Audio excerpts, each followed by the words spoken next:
బెంగాల్లో హింసాత్మక సంఘటనలు కొనసాగుతున్నాయి.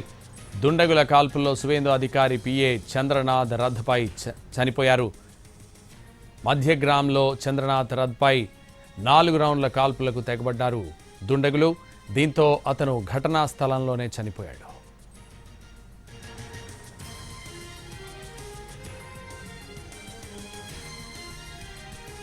బెంగాల్లో హింసాత్మక సంఘటనలు కొనసాగుతున్నాయి. దుండగుల కాల్పుల్లో సువేందు అధికారి పిఏ చంద్రనాథ్ రథ్ చనిపోయారు. మధ్యగ్రామ్లో చంద్రనాథ్ రథ్పై 4 రౌండ్ల కాల్పులకు తెగబడ్డారు దుండగులు. దీంతో అతను ఘటనా స్థలంలోనే చనిపోయాడు. పాయింట్ బ్లాంక్ రేంజ్లో కాల్పులు జరిపారు దుండగులు. అయితే హత్యకు గల కారణాలు తెలియరాలేదు.